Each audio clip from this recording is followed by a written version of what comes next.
You're on to the program Nollywood Access Podcast, and I am your host, Bola. What's Nollywood Access about? Nollywood Access Podcast.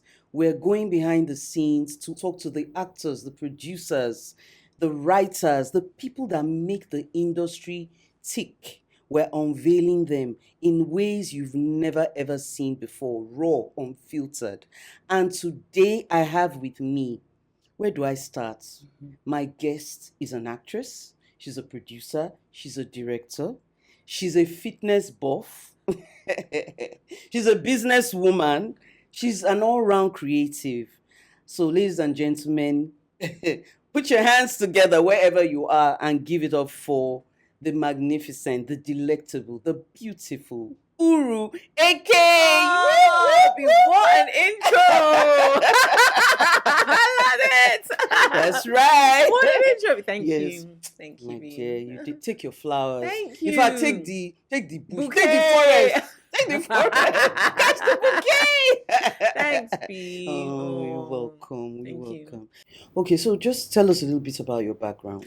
Right. So background. I was born and raised in the UK. At some point, came to Nigeria, did my primary school, and then went back to do university. Graduated with a BSc honors in business information technology, and then I went on to become an IT consultant. First job was with Zurich Financials, and then went on to work with Lloyd's Banking Group, Royal Bank of Scotland, the London Stock Exchange, the NHS. Yeah, and then the acting world started calling my name. That is where I had to come in. For the people that want to to jackpot, Yeah. you were already there. Mm-hmm. What made you decide to take that switch? That's To switch from IT to Nollywood. to Nollywood. The uncertain world then. Uncertain world. And it was really very uncertain then. And then, at the time that I actually joined, there wasn't really the social media buzz and the social media platform. It wasn't the social media era. So I literally had to come to Nigeria and then network, find the producers, introduce myself to the producers. But like I said, acting was calling because it's something that I've always wanted to be as a child. Growing up, fantasizing, imagination wanted to kill me. I'd watch a film and just wish I was in it. Who were your Julia influences? Roberts. Oh, okay. I don't know, for some reason the first time I watched, and then it was a film called Never Ending Story. I don't know if anyone's watched it. Okay. And it was fantasy, it was adventure, and I was like, I'd love to do that. And then Wow. Thank God. Because we're blessed with your presence. So I can imagine you coming. You represent a crop of Nigerians that were born and raised abroad. Okay, yeah. They came back. I'm talking about, I can just mention a couple of names, like maybe the Shola Fabsons, Tools, Beverly Naya. You were born and raised abroad. Yeah. You came back. Yeah. And you are entering a creative space that already has Nigerians from probably from different walks of life, different backgrounds. Yeah. Some still trying to get back. You understand what I mean? Mm-hmm. I can imagine how. And I need. I want to hear. We want to hear it all. I want to hear. How much time have we got? Take your time. It was like someone falling into a pool full of piranhas, And me, the funny thing is, when I first came in, I came because I came with a ray of sunshine. I was like, hi. And then I just got like a cold shoulder after cold shoulder. And then honestly, I think the kind of person that I am is I feed off your energy and I reciprocate what you give. If you're nice to me, I'll be nice back. If you're horrible to me, I'll be horrible back. So after receiving that time and time again, I just like to give, return the favor. you know, because I was like, what's wrong with everyone? Like, aren't people friendly? What's the problem? Honestly, I was very naive. I didn't understand what was going on at the time. I didn't understand why, especially the females. I didn't understand why they were so nasty. You know, the men were okay, obviously. Guys don't have a problem, but us females, we have issues. Care to give us any, without naming names? Without naming names, you We know, listen, we don't at judge. my age and stage in Just give life, us it's not like I'm scared of anybody. But yeah, I won't name any some names. I'll incidences, give you an like an incident. example. And you were I no, hold on. was. You were present. You were one of the people that said to me, Uru, stay. Because I'd call you, I'm like, B, what the hell is this? What da, da, da. You'd be like, Uru, calm down. Because I was like, So what happened? okay, so this was we were shooting Weekend Getaway, right? So one of the producer of Weekend Getaway had flown a number of us. She was having a premiere in Uyo, and then she had flown a number of us to Uyo for the premiere. Now, me and another actress, everybody was in a massive, beautiful hotel in Uyo, but me and this other actress got put at an outside hotel that was almost a 20-minute drive from where everybody else was. Like, we were just left there, you know, and I'd call you, I'm like, why are we here? Why did they bring us here? And then I said, B, I'm gonna book a flight and leave. You were like, no, don't go, Rue, don't go. I'm like, yeah, but why are we here when everybody else is over there? And then there was an event that came and I saw, I'm like, really and truly, everybody is here. Like, everybody was there. I'm like, so why me and just this one? So, and you told me why that we were there. I'm like, so I said, okay, so how do we get to be where everybody else is? And you said, okay, you speak to the producer. That it was somebody else in the producer's clique of friends that initiated me and the other actors being separated or isolated where we were. So I went up and I spoke to the producer and I said, you guys put us in some place where we don't even know where we are. Is it possible that we could get moved and come and be with where everybody else is? And because we were in that other hotel for about 2 or 3 days, and then finally she moved us to where everybody else was. And you were like, oh, Rue, you're here. I'm like, yeah, I'm here because I don't know why they put us there. But now I see.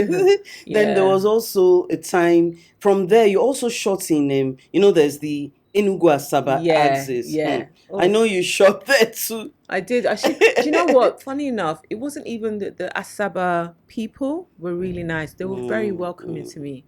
But it was the ones that came from Lagos to shoot in Asaba that weren't really nice. They weren't friendly. You know, but you see the Asaba actresses, they didn't really care. You know, and besides me, I just came in and do my thing. I was nice to everybody. I'll bring gifts, I'll bring presents and I'll share. I'll bring chocolates and I'll share to everyone. But you see the actresses that came from Lagos to Asaba would be on set together. Maybe won't they even were talk. They won't even intimidated. talk to you. You know, you say hello, they won't even talk to you back. You know, you want to strike a conversation, they won't even acknowledge you. I'm like, okay then, let's not talk then. You know? Yeah. Okay. So you blew up Okay. after Weekend Getaway. You were like, Uru was everywhere. You were big. In fact, most of everybody that was part of that, production, like exploded. And from there, you produced and you started producing your own movies. But before I go into that, there's another, I don't want to say thorny aspect. There's an aspect about the industry that why is it that sometimes I know you're good, I've watched your movies, I want to see more of you, but if I put on some streaming platforms, I don't see you. I mean, what's going on? Is there, I don't know, is there some click? I don't know. Help me here. You know, don't say you don't know. I do. But you just want to drag it out of my mouth. I know. What's going on? Why is it that when I put on some streaming platforms, I only see 2, 3, and I know some fantastic actresses like you, like yourself. So I know it's unfortunate, B, but the truth of the matter is that I think you have to roll in certain circles. You have to be seen with certain people. You have to hobnob, or should I say, you have to probably maybe try and kiss a little bit of ass with for certain people. You know, you can't introduce yourself as, oh, I played so and so role, and I just want to introduce myself and say I'm an actress as well. No, that doesn't work. It's hello ma, how are you ma? I'm a fan ma. Not all of us do that, you know. And then also, like I said, you've got to be like, I mean, there's a clique going on. We all know there's a clique going on, and there's a cool kid club. Like the Mean Girls, like you can't sit with us. You can't sit with us type of thing going on. But that clique in I think probably maybe is the huge thorn in a lot of our fleshes, because like me, who doesn't really belong anywhere, you know, I just come, I network with everybody, I associate with everybody, and I'm not in one group or the other. You know, you can't really find me in any of these things. And I just believe that if you think I'm good enough, or you hold an audition and you want an opening call, or there's a casting call, yeah, call me. But I'm not going to just be friends with you because of an opportunity that you're going to give me. And I'm not going to go on your Instagram post every single day to compliment you, or just so you can see me. You know, so yeah. And, you know, when that clique or those cliques were formed, you know, I guess some producers, some directors, or some film houses have probably maybe just decided to focus on those set of people, and that's over over and over. And that's the recycling reason them. why, yeah, that's the reason why you see that you go on Netflix, it's only maybe a handful, 4 or 5 people in this entire industry that get recycled, One get person in reused. 10 movies. Yes, you can go on Netflix, and one person, if we have 10 films on Netflix, one particular actor is in 7. The other 3, yeah, then you might get one person in the remaining 3. Or if it's actresses, you know, it's rotated around just maybe 2 or 3 of them. Especially one actress probably maybe could play 5 different films, you know. But it's a very small number. And I keep wondering, but there's so many talented people. I'm not even talking about myself. You know, you don't know how to consider me, but how about everybody else? Is the industry made up of just 10 people? You know, and then some people expect you to do so much on Instagram to get cast. But hold on, you know, what if we didn't have social media?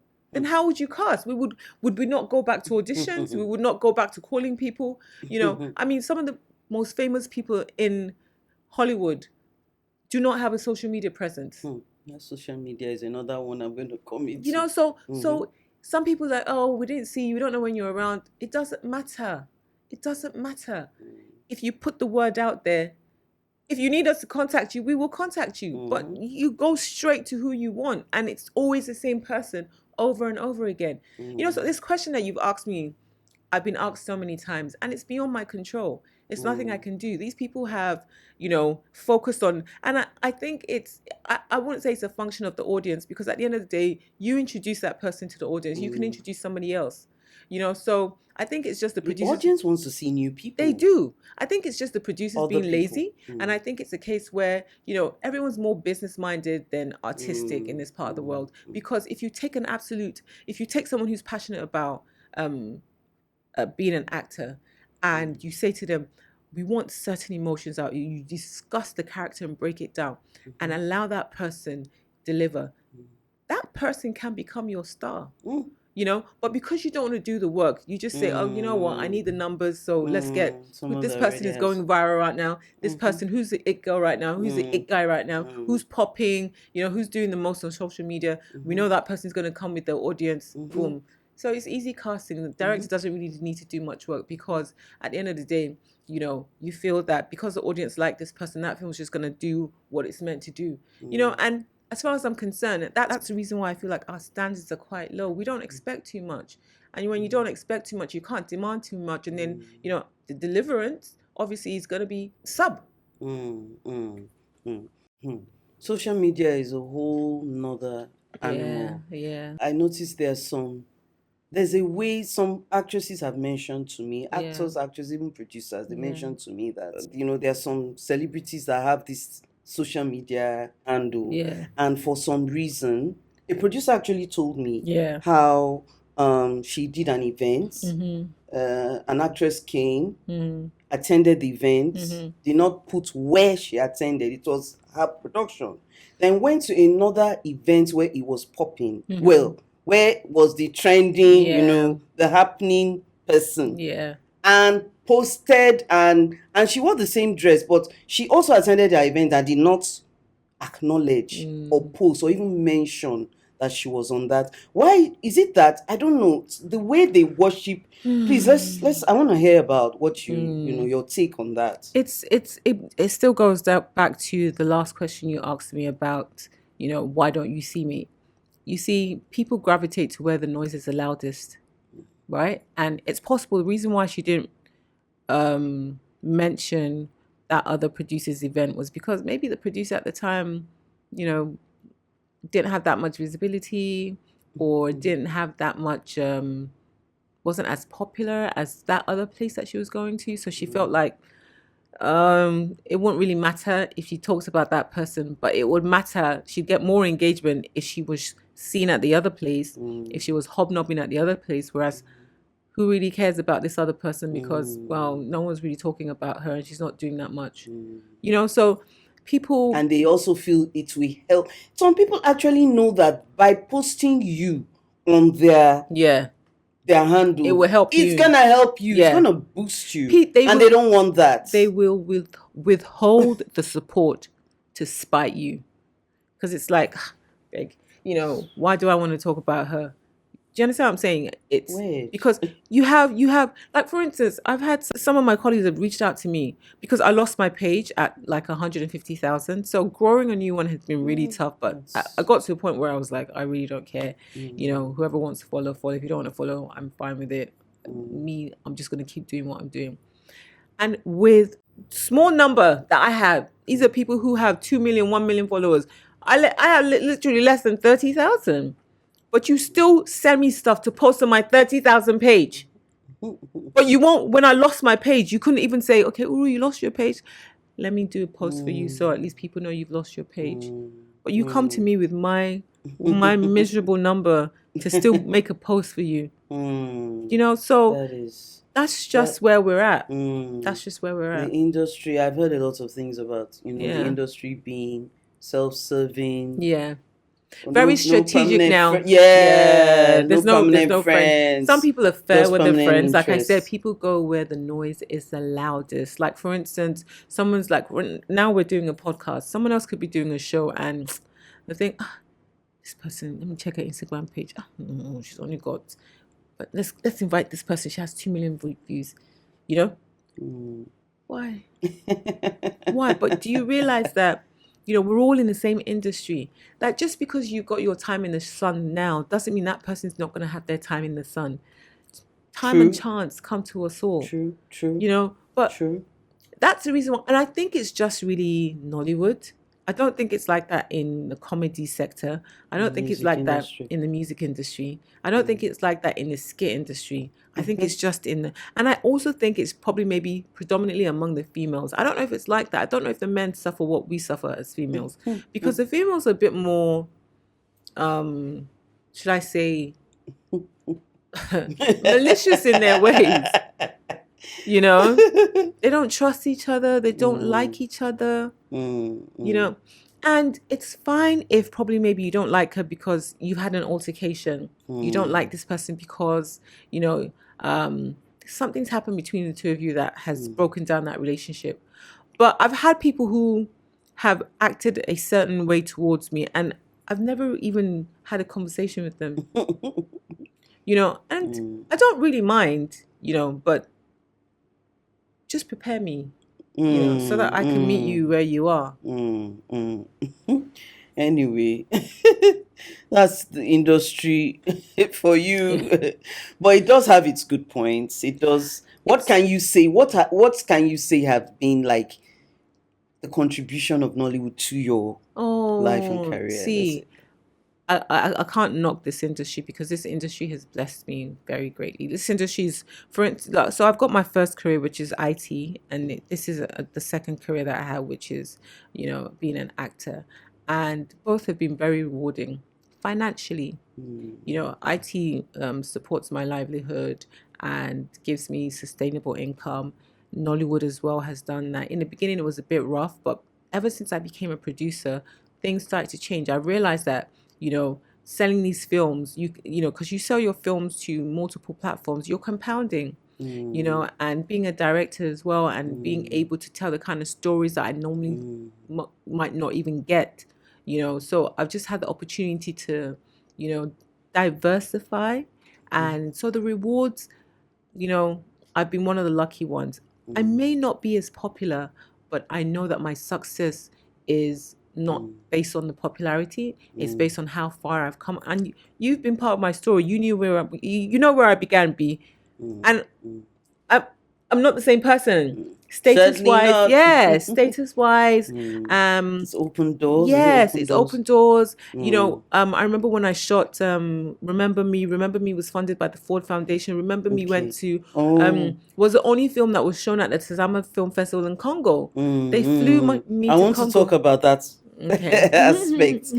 You have produced. You Yes. first, after you acted, I believe it's over 50 movies. You've done more, even more, No, I didn't since your count. career started. Okay. And then you started producing. Yeah. And I know you know better how many Yeah. you've produced Yeah. and how many you've directed. Yeah. So tell us about that. Then we'll take it from I there. think I've produced 11 and directed at least 8. Wow. Yeah. Wow. Yeah. After all that, thank God you didn't. Remember, I told you, don't Don't move, go, don't go. don't go anywhere. I want to know about your experience producing. Yeah. When you produced your first film, did you meet the Nollywood Willy Willy? Because acting, you know what you face. Did you experience anything in producing? When I produced that film, I don't think I've ever cried so much. Oh. I cried out of frustration.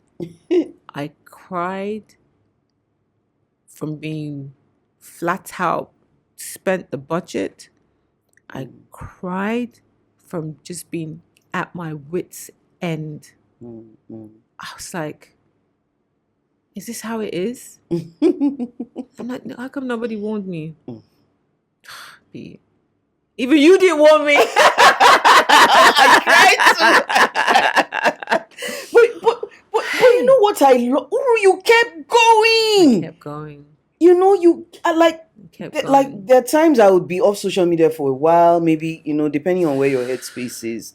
Then, even out of the industry for a while, then something, let's just check what's going on. Just open it. How is it? I've produced my 7th movie. I tell you, when I shot that first one, I was like, I didn't know. Okay, give me some instances. Don't mention names. So the director at the time, he would send me a message before we go to set. He'll tell Uru, I will not compromise any shot. I just start having a panic attack. So I'm like, what does he mean by that? He said, I will not compromise any shot. So if the script described the set a certain way, that's exactly how that set had to be. If it said it had to have a big screen behind us, I had to go and look for a big screen. It's not cast in stone. If it said they were by a balcony overlooking the sea, I had to look for a balcony overlooking the sea. I mean, if you don't get it and he wasn't ready to shoot. He would just cancel shoot that day. He would not shoot. And everything wasted. You've cooked. I mean, you've cooked for over 30 crew. You've paid for lights. Every day, camera rental is running. There was one day we were filming. The location was set. Everything was good. So I wasn't in any of the scenes that was being shot that day. And then we needed an ambulance for later. So the hospital that I'd originally made an arrangement for fell through. So I had to go and look for another hospital and negotiate with them to get me an ambulance. And he was not going to shoot that scene without an ambulance. Okay, you guys carry on shooting. Let me go and look for an ambulance. I left the set to go to a hospital going, I was only away for probably maybe about an hour. I got a call from the PM saying they've struck. This was probably about 3 o'clock in the afternoon. As in, they've cancelled the set. They've struck set for that day. I nearly crashed my car. I said, "You've done what? What happened?" That there's nothing else to shoot. I said, "That's not possible." What do you mean there's nothing else to shoot? Do you know how many scenes we have in this location? Why are you guys not shooting it? What do you mean there's nothing else to shoot? B, I had to do a U-turn. I drove like a mad person. I came back and I said, "What happened? Why? By the time I got there, he'd gone. Director had left. We struck set."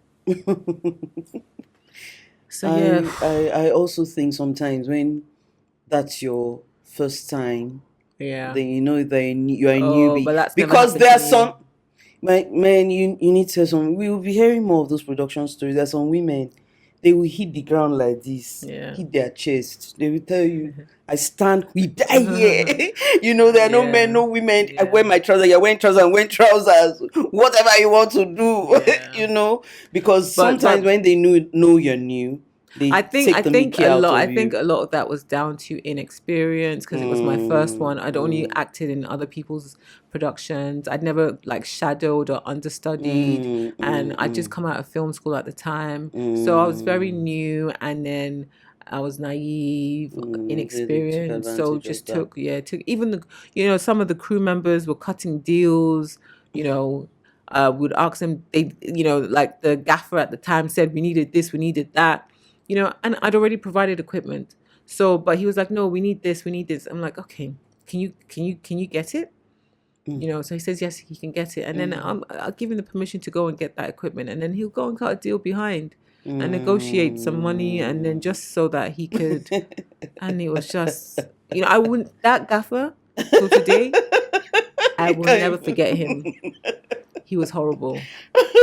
I fast forward a few years after, I saw him on another film set. I didn't speak to him, but I'm sure he couldn't even say, "Oh ma, you remember me from that set?" You know how you do, because we move around a lot. It's a small world. It's a very small industry. So he could have seen me and was like, you'll film now. He couldn't do that because he's evil and he knew what he did. At least we've got a feel of you. I feel as if I've produced with you. I went inside the trenches with you because the way you described it. It was the trenches. My first one. But you know what, B? Even though it was such a tough experience, that film was a very good film that did really well. It did film festivals. My university saw clips of the film and invited me. And they had a whole ceremony. Wow. And till today, they have myself and a number of alumni on a wall of fame at the university. They have a massive portrait of me, at the university. And that's all from Remember Me. So it all paid off in the end. You see? From Nollywood, you see? So we tried. And that's the reason why I said to you that, it's been very rewarding for me. All my sacrifice paid off. That's why I now understand when they finish movies and they say, I've always known that one. So God, what do they say? To God be the glory. Come on. So you have a web series. Yes.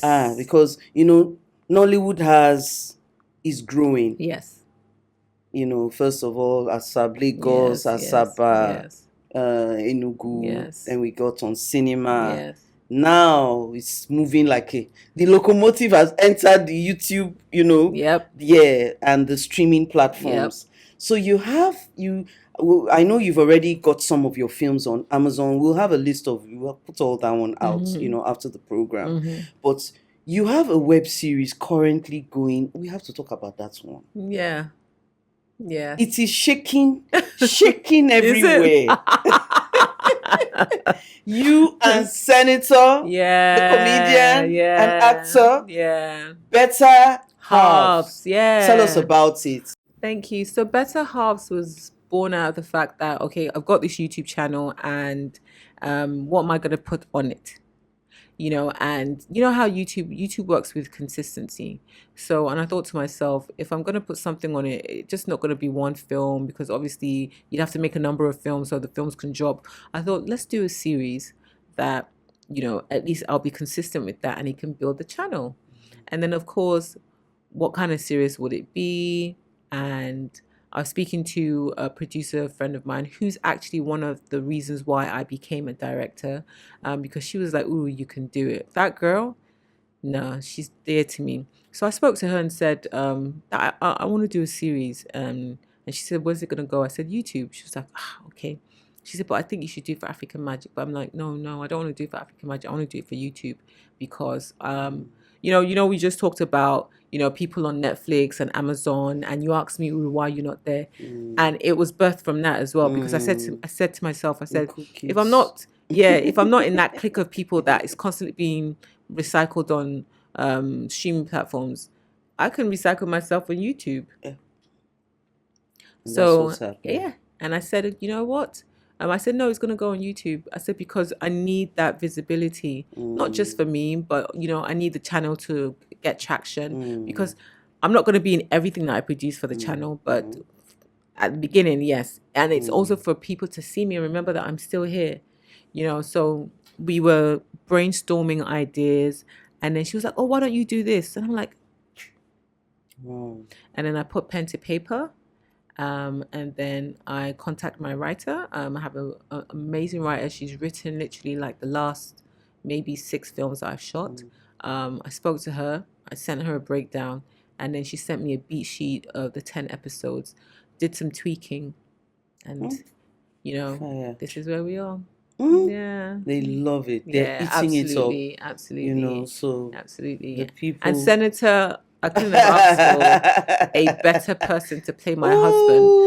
Senator, he's naturally got that flair, so I'm like, living with him in real life must be, his wife, he must be cracking his wife. I'm sure he's troublesome at home. Leave me alone. Because I'm like, what type of man is it? So he brought exactly, like, we didn't have to do too much on set. He, as soon as you said accent, he knew what to do. He just delivered. And that's what people see. And coming from flatmates that he's used to, it gave him another opportunity to say, listen, I'm not just, a one type of actor. I want to be on different platforms as well. I want to do different things as well. And I think that's what Better Halves has done for him as well, because you can see that all his the fan base just literally followed him across, and they're all there and they want to see more. And I'm like, guys, it takes a lot of money to do this, And so so you hear he's up for sponsorship. Exactly. Season 2. Yeah. Okay. I have to talk about your exercise. Come on. Bron! Just looking at you, I've done exercise for the year. Have you seen? Yeah, Bron. Yeah. So, I said you're a businesswoman, you're a fitness buff. Yes. Tell us about Bron. Bron was born from my love of vibrant leggings and fitness stuff. For a very long time, I used to buy my leggings from a sports shop on Instagram, and I was like, I really liked it, and I was like, why am I always buying from these people? I can do this myself. I can have my own brand. And every time I wore those leggings, wherever I went with those leggings, people were like, I like your leggings. Where'd you buy them from? I'm like, okay, there's something. People get. So I thought there's something. Correct. Yeah. So I said, okay, since people like, the vibrancy and the patterns and the designs, why don't I try it out myself? So I ordered a few samples, tested out the samples, gave a few friends, got the feedback, and then I was like, I'm ready. And then, and ever since I got my leggings in, it's done really well. I've now ordered like a new set of designs that have come in as well. I just want to say a big thank you to all my friends, family, customers from, all over the world that have reached out and bought a pair of leggings. You guys make it so worthwhile. And buy more. Bron. All the links to where you can get Bron, it's all out there, under the, you'll see it all after the show. Rapid fire questions. Okay. Village drama or urban love story? Village drama. Yeah, I think. Or a village love story. Village love story. Oh, wow. Acting, producing, or directing? Your favorite? Acting. That's my first love, B. It's my first love, acting. One item in your wardrobe you can't do without. My leggings, my brown leggings. Okay, you pick one. Mm-hmm. An opportunity to act in a bit role, a small role in a Hollywood movie, or the opportunity to create a well-funded, well-produced film with all the perks in Nollywood that's going to go international. Which one would you take?